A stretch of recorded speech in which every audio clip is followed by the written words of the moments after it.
और अगली खबर देहरादून स्थित कांग्रेस मुख्यालय से है, जहां पूर्व कैबिनेट मंत्री और उत्तराखंड चुनाव प्रबंधन समिति के अध्यक्ष हरक सिंह रावत ने मुख्यमंत्री विवेकाधीन कोष के उपयोग पर बड़े सवाल खड़े कर दिए।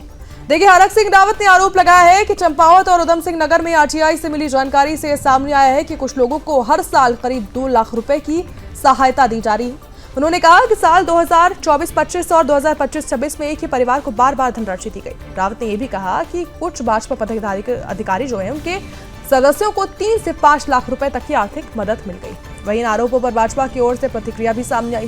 प्रदेश प्रवक्ता और साथ ही धर्मपुर विधायक विनोद चमोली ने इन आरोपों को पूरी तरह से खारिज किया। विनोद चमोली ने कहा कि मुख्यमंत्री विवेकाधीन कोष का उपयोग जरूरतमंद लोगों की सहायता के लिए किया जाता है।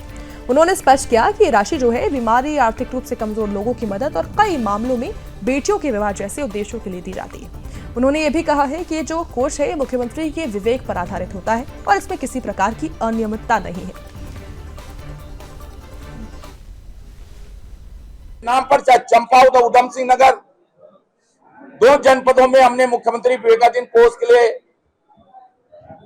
सूचना के अधिकार के तहत लगाया था, जो हमको आंकड़े उपलब्ध किए गए।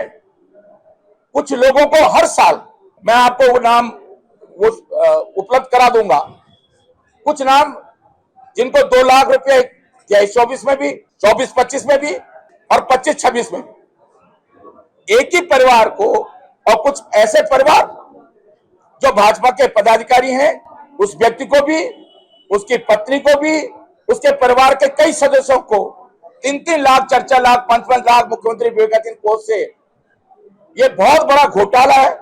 देखिए, मेरी जानकारी में आया कि विवेकाधीन के मामले में कुछ कहा है, और विवेकाधीन कोष के बारे में अगर बात करनी है तो सबसे पहले हम पीछे की ओर स्वर्गीय श्री नरेंद्र तिवारी जी की सरकार में जाना पड़ेगा। जब विवेकाधीन कोष की बंदरबाट हुई थी और प्रदेश से बाहर के लोगों को भी लाखों रुपये वितरित कर दिए गए थे। जहाँ तक वर्तमान परिस्थितियों का प्रश्न है, तो जो भी विवेकाधीन कोष है वो लोगों की व्याधि के लिए जो परेशानियां हैं उसके लिए दिया जाता है।